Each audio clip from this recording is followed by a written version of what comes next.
à toutes et à tous dans les bureaux de Right Management pour cette troisième édition, comme l'a dit très bien tout à l'heure Geert, des Right Career HRD Talks.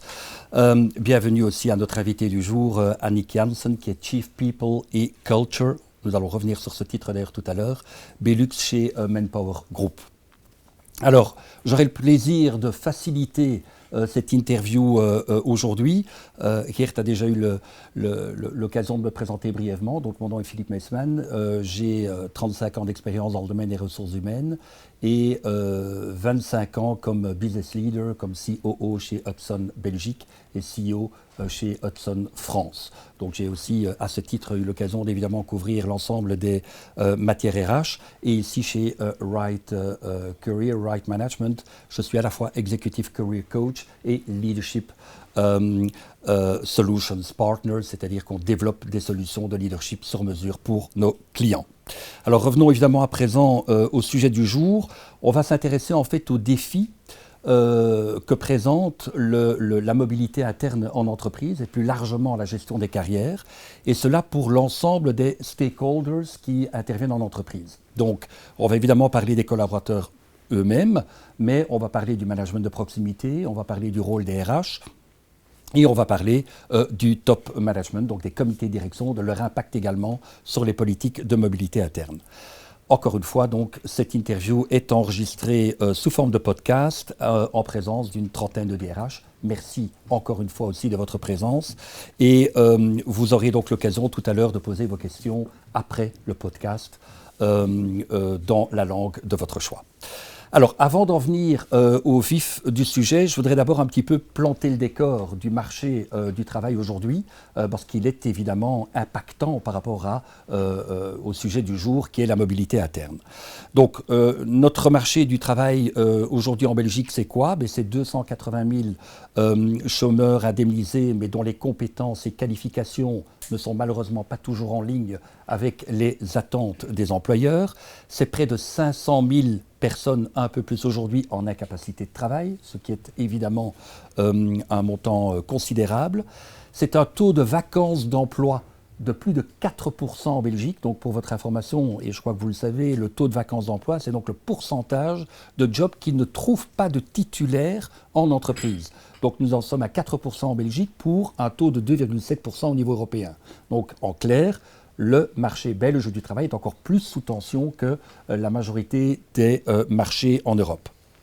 On a un processus de digitalisation qui est en marche et qui requiert aussi des compétences particulières.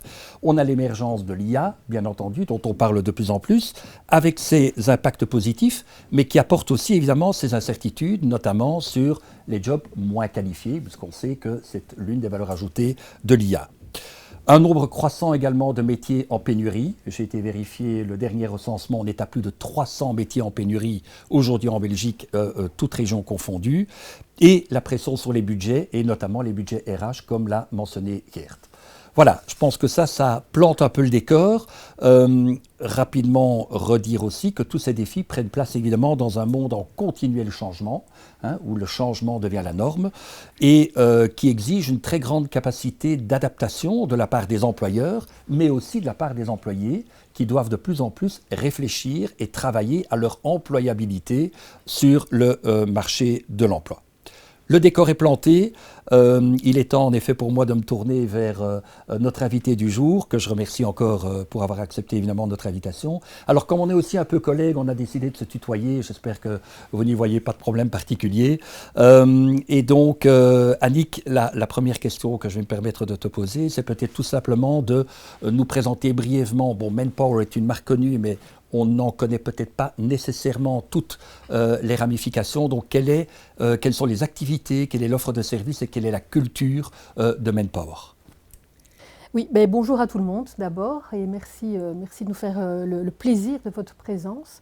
Manpower Group, en effet, on connaît le nom Manpower. Donc, Manpower Group, leader vraiment mondial au niveau de tout ce qui est staffing permanent, staffing temporaire. C'est un groupe qui existe depuis 75 ans.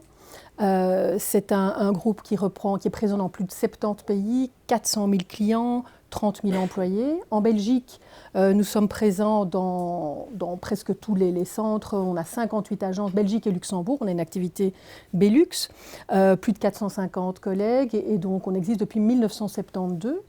Maintenant, Manpower Group, ça reprend différentes marques qui sont connectées entre elles. Manpower, bien évidemment, qui est très connu et qui est vraiment le leader pour tout ce qui est solutions de staffing, de recrutement, que ce soit permanent, temporaire, que ce soit on-site, de l'outsourcing de talents. Mais également Experis qui est vraiment la solution de talents expérimentés principalement au niveau de tout ce qui est IT. Jefferson Wells en Belgique, même chose qu'Experis, mais pour les talents plutôt de type engineering. Et puis on a tout ce qui est Talent Solution, dont fait partie Right Management. Talent Solution, on est vraiment dans la gestion des talents au sens très très large, solutions de talents, solutions de recrutement, et Right Management, évidemment, gestion des carrières, accompagnement de carrière, leadership et coaching exécutif. Et donc ça permet vraiment d'offrir une palette très très complète. Et alors, quelque chose qui m'a vraiment, moi, profondément marqué quand je suis arrivée, donc je suis là en effet depuis cet été, c'est que une des missions de Manpower Group, c'est de donner du travail à un maximum de personnes. Et je trouve quand même que pour une entreprise, contribuer à mettre les gens au travail, c'est quand même une sacrée belle mission. En termes de culture, alors c'est une culture assez forte, donc une culture très inclusive. Moi, ce qui m'a frappé aussi, c'est le niveau de professionnalisme des gens, mais ce côté, comme on dit, client centricity, donc vraiment très, très orienté client. Et orienté client, ça veut dire aussi orienté solution. Donc, on va vraiment chercher des solutions pour les clients. Alors, ce n'est pas toujours facile en interne, évidemment, hein, mais donc ça montre aussi un côté très, très innovant qui fait partie d'une des valeurs qu'on a chez Manpower Group. Donc, des valeurs très très fortes aussi, et pour n'en citer que quelques-unes, tout ce qui est people, tout ce qui est innovation et tout ce qui est knowledge. On va en reparler plus tard dans le cadre de la mobilité parce que c'est aussi important. Donc voilà, donc une entreprise avec une culture très forte et qui joue un rôle important, et quand je vois la diversité des clients quand même dans le tissu économique en Belgique. Très bien. Merci pour cette présentation. Alors, peux-tu nous éclairer peut-être sur ton rôle en tant que tel, hein, donc Director People and Culture? Quels sont les contours de ta fonction? Alors, je ne vais pas m'étendre trop longtemps sur moi, parce que ce n'est pas vraiment le sujet. Mais c'est vrai que j'étais très contente, en fait, quand je suis arrivée, que le titre était People and Culture et pas HR Director. Parce qu'en fait, le nommer, c'est déjà montrer le focus, en fait, qu'on a sur le côté People et le côté Culture. Et People, je dois le reconnaître, on se rend compte que c'est la core activity de tout le monde, en fait, chez nous, le côté People. Et ça se ressent très, très fort. De manière très simple, en fait, je me considère juste comme un strategic business partner c'est traduire vraiment la stratégie du business en une stratégie RH et accompagner le business avec tous les outils qu'on peut avoir au niveau RH pour permettre au business d'être performant. Et alors la partie culture, mais on va en rediscuter aussi parce que c'est très très important dans la mobilité. Donc c'est être le garant en fait de cette mobilité. C'est le propre de tous les RH, mais voilà, le nommer, je trouve que c'est très important. On voit le focus qui est mis sur cette culture. Très bien. Donc, on l'a dit en introduction, le monde du travail est évidemment en pleine évolution. Comment Manpower s'adapte un peu à cette évolution du marché et comment ça se traduit également en termes de politique RH? Donc, quels sont les enjeux RH aujourd'hui que tu as, auxquels tu es confronté chez Manpower? Alors, chez Manpower aujourd'hui, il y a pas mal d'enjeux qui sont propres à toutes les attentes et tous les enjeux RH de manière générale. Maintenant, le focus, il est vraiment au niveau de tout ce qui est talent, donc attirer des talents et les garder, donc la rétention, évidemment, c'est très très important. La motivation également des collègues. Et ça, dans un environnement qui a profondément changé ces dernières années. Le Covid a laissé quand même pas mal de traces dans l'évolution du marché du travail. Donc les personnes ont d'autres attentes aujourd'hui. Ils sont à la recherche de quelque chose qui fait sens pour eux. quelque chose un travail dans lequel on peut aussi s'épanouir, donc le well-being, qui finalement a toujours été important. Aujourd'hui, on ose le dire. Donc on voit bien, ça ne doit pas être une surprise pour vous, mais quand on recrute, ce sont des choses, des questions qui sont posées aujourd'hui lors du premier entretien, qu'on posait jamais avant. Une difficulté aussi, le travail hybride qui s'est mis en place. Donc c'est aussi accompagner le leadership. Donc ça, c'est aussi un des sujets clés, parce que le rôle du manager a profondément changé ces dernières années. Ça devient de plus en plus complexe, et donc il faut vraiment les accompagner pour aider les managers à faire vraiment ce rôle. Et alors évidemment, tout ce qui est engagement, le niveau d'engagement.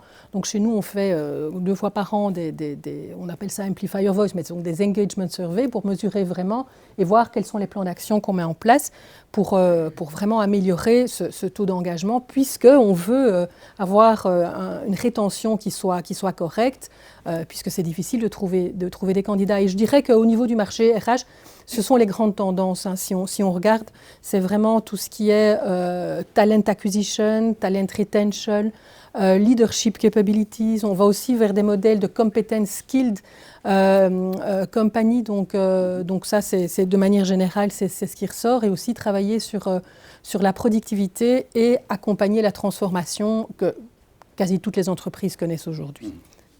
Alors, un certain nombre d'études récentes montrent que les employeurs belges sont parmi les plus frileux dans le cénacle européen en matière de mobilité interne. Quels sont peut-être les défis que tu pointerais en particulier par rapport à la mise en place d'une politique interne? Donc, quels peuvent être les obstacles qui se mettent sur la route de l'implémentation d'une politique de mobilité interne? Oui, si tu me permets, je vais rebondir sur ces chiffres parce que j'avoue que j'ai lu aussi l'étude. Ça m'a choqué, oui. Vraiment, ça m'a choqué de se dire que, en fait, on n'est pas bon en Belgique. On n'est juste pas bon. Et en fait, ça ne m'étonne qu'à moitié parce que dans une vie précédente, j'ai eu l'opportunité de travailler en Hollande et aussi de beaucoup travailler avec la Pologne. Et j'ai trouvé des marchés qui étaient beaucoup plus frais, en fait, sereins. Et j'ai le souvenir d'une de mes collègues qui avait plus de 60 ans, qui avait des problèmes de santé, et qui m'a dit lors d'un entretien, mais en fait, tu sais, si à un moment, moi, mon job ne m'intéresse plus et que je n'ai pas de possibilité en interne, c'est pas grave, j'irai voir ailleurs. Et je me rappelle très, très bien à ce moment, et je l'ai regardée un peu bizarrement, et elle m'a dit, tu ne m'en crois pas capable?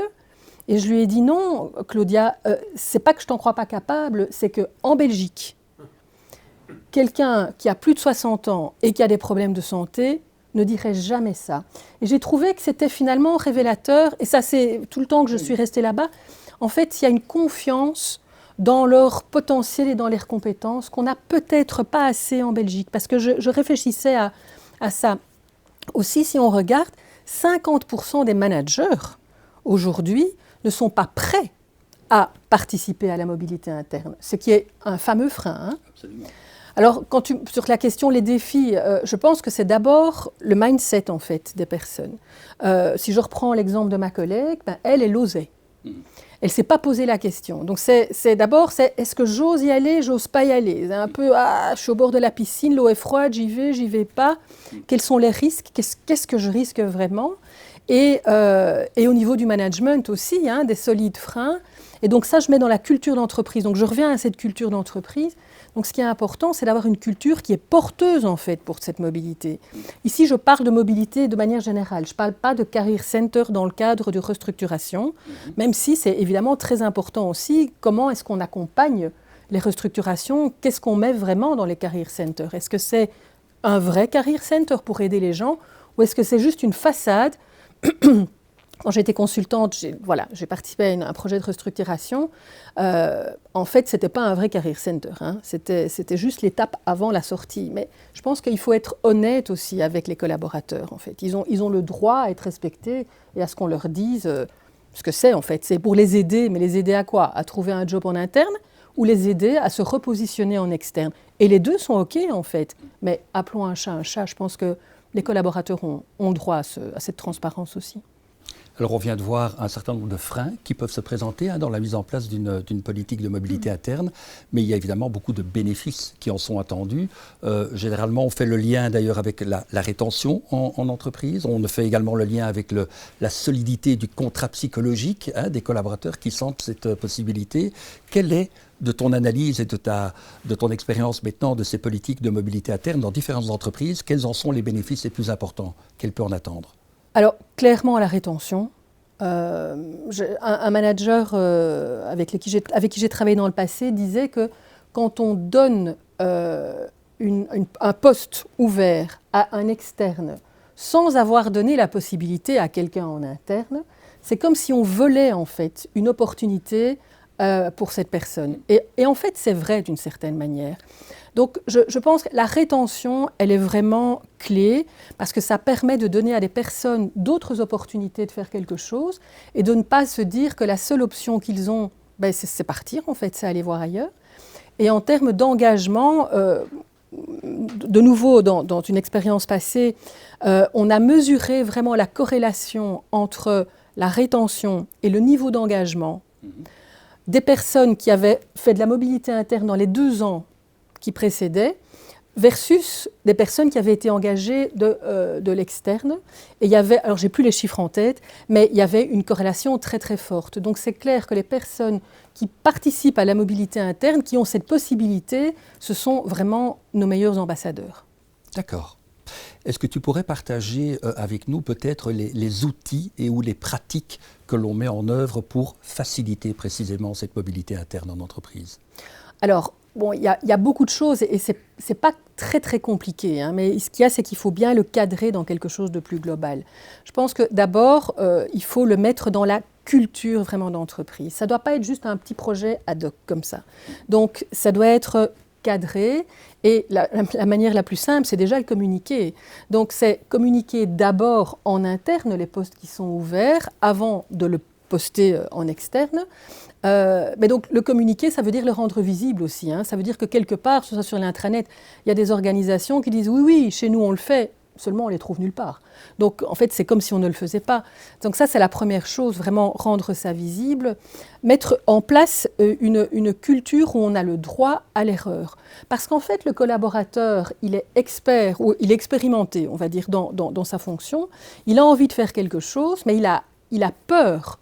Et si je le fais et que ça ne se passe pas bien? Et moi, j'ai tendance à dire à ces personnes-là, et si tu le fais et que ça se passe bien? Parce que, et si j'y vais et que je me plante? Oui, mais si tu n'y vas pas, aujourd'hui, tu n'es pas heureux dans ta fonction ou tu as envie de faire autre chose, quelle est l'option de rester dans ta fonction aujourd'hui? Qu'est-ce qui va se passer? Est-ce que ça va aller mieux? Donc c'est vraiment travailler sur ce growth mindset, comme on dit aujourd'hui. Et donc ça, c'est très très important. Conscientiser les managers, parce qu'en fait les managers sont vraiment clés dans tout ça. Enfin, je pourrais en reparler plus tard, mais les managers sont vraiment très très importants. Et donc mettre ça dans cette culture, ce droit à l'erreur aussi, on a le droit de se tromper. Si je peux donner une métaphore, un enfant, avant de marcher, il tombe de 2 à 3 000 fois.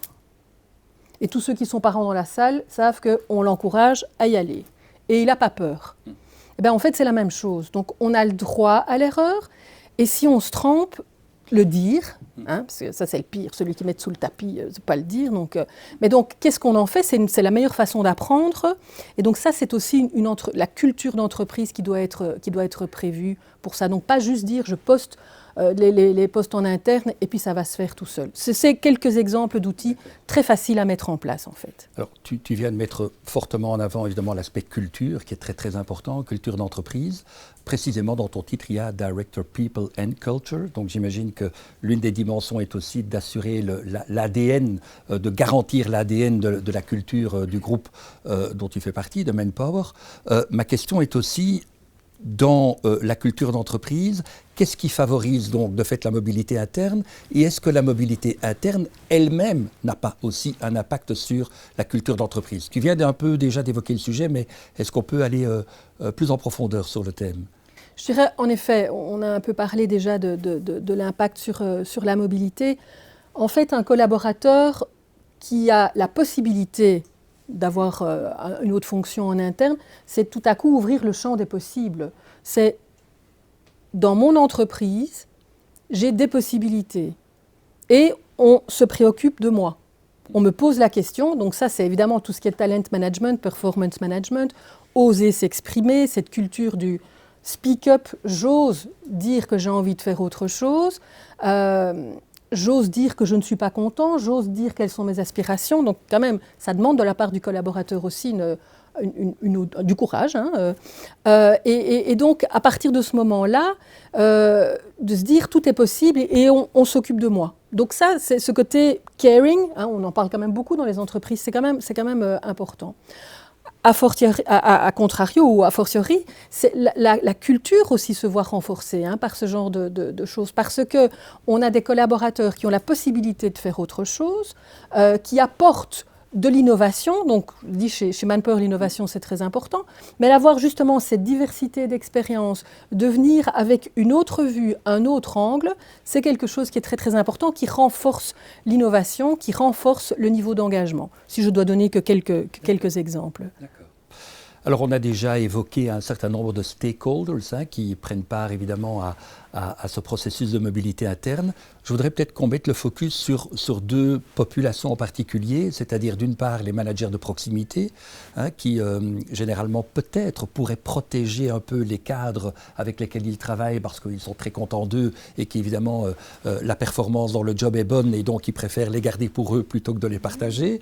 Et alors aussi peut-être le point de vue d'un comité de direction, du top management, qui n'est peut-être pas toujours en ligne. Donc d'une part, quelle est l'expérience que tu as avec ces deux segments, ces deux populations dans l'entreprise? Et est-ce qu'il y a peut-être une version un peu idéale des choses? C'est-à-dire, est-ce que le comportement aujourd'hui est en ligne tout à fait avec ce que tu peux en attendre? Ou est-ce qu'il y a là aussi un chantier? Clairement, l'exemple doit venir d'en haut. Donc, et c'est vrai que quand moi j'ai commencé à travailler sur la mobilité, pour des raisons bien spécifiques, on ne trouvait pas, donc on devait vraiment, on a dû être créatif. J'ai cru que tout le monde allait trouver ça évident. Et je me suis plantée. Et donc, vraiment, c'est le cadré. Donc, l'exemple doit venir d'en haut. Il faut avoir le top management comme sponsor, très, très clairement. D'ailleurs, parfois, le top management, les membres du comité de direction, par exemple, ils sont au courant de possibilités au niveau international qu'on ne connaît pas au niveau local. Donc, parfois, ça peut amener d'autres types de mobilité qui peuvent être aussi très intéressants. Donc, ça, vraiment, l'exemple du comité de direction. Ensuite, les managers. Mais comme tu l'as très bien dit, il y en a qui vont parfois essayer de faire un peu de protection pour ne pas perdre un collaborateur. Et donc, en fait, les managers, ils sont clés, mais ils sont potentiellement les principaux détracteurs. Donc, ils nécessitent vraiment qu'on y mette de l'attention. Donc, oui, je n'ai pas envie de perdre un de mes collaborateurs. Donc, c'est leur faire prendre conscience que quand on a des talents, il vaut mieux qu'ils restent dans l'organisation plutôt que de partir tout court. Parce que quelqu'un qui a dit qu'il avait envie de faire autre chose, il ne faut pas se faire d'illusions. Il va partir de son département. Donc, autant qu'il reste chez nous. Ou alors, l'autre risque, c'est qu'il va rester, mais il va devenir de moins en moins motivé, ce qui n'est pas non plus une option fantastique. Donc c'est vraiment conscientiser les managers, mais à côté de ça, il y a des pratiques RH qui doivent quand même être mises en place, parce que, voilà, tu es manager, j'ai quelqu'un de ton équipe qui veut venir dans la mienne. Mais toi, tu n'as pas envie de le lâcher tout de suite, mais moi, je veux l'avoir le plus vite possible. Et donc, qu'est-ce qu'on met en place comme guidelines, en fait, pour ne pas se retrouver avec un trou quelque part dans un autre département? Et donc, toutes ces pratiques-là, c'est important. Alors, le collaborateur lui-même, sur base de quoi est-ce qu'on fait de la mobilité interne? Alors, chez nous, chez Manpower, on travaille sur tout ce qui est compétences en recrutement externe, mais également en mobilité interne. Donc, ça veut dire que la personne qui va dans le cadre de la mobilité interne, il a un avantage compétitif, je dirais, sur un candidat externe, puisqu'il a déjà un fit avec la culture d'entreprise. Mais peut-être qu'il n'a pas les compétences. Donc, RH est vraiment là pour être le garde-fou un petit peu, éviter qu'on dise oui, mais j'ai un candidat, il est bien. Enfin, vous connaissez tous le « il est bien » en RH, qui ne veut rien dire en fait. Donc c'est vraiment être très objectif avec le manager. Donc c'est managing expectation, dire au manager peut-être qu'on ne va pas le prendre. mais aussi aux collaborateurs. Moi, j'ai l'expérience triste une ancienne collègue qui a postulé pour 2 fonctions à la demande chaque fois des 2 managers qui sont venus la trouver en disant « ce job est fait pour toi », alors qu'en fait, pas du tout. Et quand on a fait les entretiens, quand on a regardé sur base des compétences, ça n'allait pas. Et donc, qu'est-ce qu'on fait avec le collègue ? Il faut garder la personne motivée après. Elle a encore une vraie valeur dans l'organisation. Et en fait, dans ce cas-là, la première fois, la personne a compris. La deuxième fois, elle n'a pas compris. Et elle est partie. Et ça, c'est vraiment dommage. Donc, c'est bien expliquer aux managers aussi, pas faire de l'overselling. On ne sait pas, on va voir. Donc ça, c'est très, très important. Donc pour ça, RH a quand même un rôle fort important. Et de nouveau, je répète cette culture de on peut se tromper, accepter aussi qu'on ne repart plus d'un niveau d'expertise qui est équivalent. On refait un petit pas en arrière parce qu'on doit de nouveau apprendre. Donc cette culture, cette volonté d'apprendre, donc le upskilling, reskilling, cette employabilité, elle est importante en interne. Du reste, je crois fondamentalement au rôle sociétal qu'ont les entreprises. Et tu parlais de ce pourcentage quand même de nouveau très mauvais de personnes qui ne trouvent pas d'emploi. Je pense que c'est aussi le rôle d'une entreprise, même si ce n'est pas chez nous, mais qu'ailleurs, cette personne ait quand même encore les compétences qui soient clés. D'accord. Dans quelle mesure la mobilité interne permet-elle de mieux répondre aux évolutions du marché, selon toi ? Je pense que c'est un levier important d'adaptabilité de l'entreprise au marché parce que on upgrade les compétences d'une personne, on se colle du coup aux attentes du marché, aux attentes des clients potentiellement. Cette adaptabilité, elle est très très importante et elle permet parfois de découvrir des compétences chez les gens. J'ai de nouveau le souvenir d'un collègue qui avait étudié l'économie, mais en fait, il se fait qu'il était fan de tout ce qui était data. Mais on ne le savait pas, ça ne ressortait pas spécialement de son profil. Il y a un projet qui a été lancé, auquel il a participé, et on s'est rendu compte qu'en fait, il était excessivement performant et compétent en matière de data management. Data, c'est aussi quand même un sujet très très important aujourd'hui. Et en fait, on a créé une fonction et en fait, il a postulé et il a été pris. Et en fait, donc, que l'entreprise soit adaptable, en fait, de regarder, d'être très créatif et innovant, de voir les compétences. Cette innovation, quand on multiplie son expérience et sa diversité d'expériences, on apporte de l'innovation, ce qui est quand même très très important pour une organisation aussi. Donc c'est vraiment pour moi un levier en termes de motivation et d'engagement aussi, bien évidemment, et de développement personnel. Donc c'est que bénéfice en fait, la mobilité interne. Alors, si on regarde plus largement la gestion des carrières, dans quelle mesure est-ce une responsabilité partagée entre l'employeur et l'employé ? Quelqu'un doit-il aller dans le lead ? Qu'est-ce qu'on attend des 2 parties et quelle est ton expérience sur le sujet ? Je pense que la gestion des carrières, comme on le faisait dans le passé avec un plan de carrière évolutif, c'est vraiment un modèle qui n'est plus adapté aux attentes des gens aujourd'hui. D'ailleurs, on dit, j'ai lu ça quelque part, c'est que chacun devrait être CEO de sa propre carrière en fait. Donc oui, la personne, elle est responsable de sa carrière, elle est responsable de comment elle veut évoluer ou pas. Il y a des personnes qui n'ont pas envie d'évoluer, c'est très bien. Tout le monde n'a pas envie de devenir CEO, et heureusement d'ailleurs. Donc la personne a une responsabilité importante. Le manager, de nouveau, a un rôle clé. Oser poser les questions. Quelles sont ses attentes ? Vers quoi est-ce qu'il veut évoluer ? Oser cette discussion qui va peut-être mener à, potentiellement, je vais perdre quelqu'un dans mon équipe. Mais donc elle est aussi très très importante. Et aussi servir de relais par rapport à l'organisation qui doit pouvoir mettre en place toute une série de choses. Alors c'est souvent RH, mais pas que, pour justement permettre cette mobilité, ce développement, parce que pas toujours de la mobilité, mais ce développement, quel plan de formation on met en place. Donc ça c'est quand même aussi très important. Donc pour moi c'est une tripartite qui est vraiment fondamentale pour l'évolution de carrière. Après, tu disais, tout le monde ne veut pas nécessairement devenir CEO, mais c'est vrai que la mobilité interne n'est pas nécessairement dans une perspective hiérarchique. Ça peut être aussi dans une perspective d'expertise ou dans une perspective de project management. Est-ce que là aussi, tu trouves que c'est une richesse d'avoir des plans de carrière différents et d'avoir cette mobilité entre les différents plans ? Oui, avoir une reconnaissance pour l'expertise à côté d'un trajet de management, c'est très important parce que tout le monde n'est pas fait pour être manager, tout le monde n'a pas envie d'être manager. Et donc, on assiste quand même encore un peu trop, malheureusement, à les managers et les autres. Alors qu'en fait, si on met en place un trajet d'évolution de carrière qui soit au niveau de l'expertise, avec une vraie reconnaissance, une reconnaissance de la valeur ajoutée, et aussi, puisque Geert en parlait dans son introduction, tout ce qui est compensation et benefit qui est lié, qu'on ne se dise pas « Aïe, j'ai envie d'évoluer, mais je veux être manager parce que sinon, j'aurais pas cette évolution ». Mais non, même chose, un manager peut à un moment avoir envie de ne plus être manager. Mais se dire, mais si je ne suis plus manager, est-ce que je ne vais pas perdre ma voiture, mon bonus, enfin que sais-je? Donc, alors qu'en fait, un expert peut avoir une valeur tout aussi importante qu'un manager. Encore trop peu d'entreprises le font, même si ça s'améliore vraiment, mais encore trop peu d'entreprises le font, et pourtant, je pense que c'est vraiment clé. Alors, les compétences en 2024 ont certainement évolué par rapport à celles qu'on attendait il y a 20 ans, des uns et des autres dans leur rôle.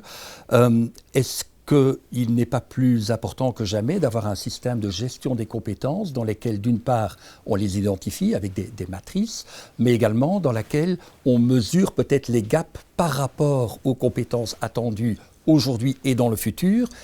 Est-ce que c'est du rocket science? Est-ce que ça peut se mettre en place assez facilement? Quelle est ton expérience sur le sujet en termes de modèle de gestion des compétences et quelque part également donc d'anticiper les besoins futurs à la fois du marché et en termes de compétences pour les collaborateurs? Oui, alors c'est vrai que chez Manpower, on utilise un système de gestion des compétences. On a des grilles de compétences par fonction, des niveaux de compétences attendus. Et c'est aussi ce qu'on utilise, par exemple, quand on fait des assessments ou des development centers.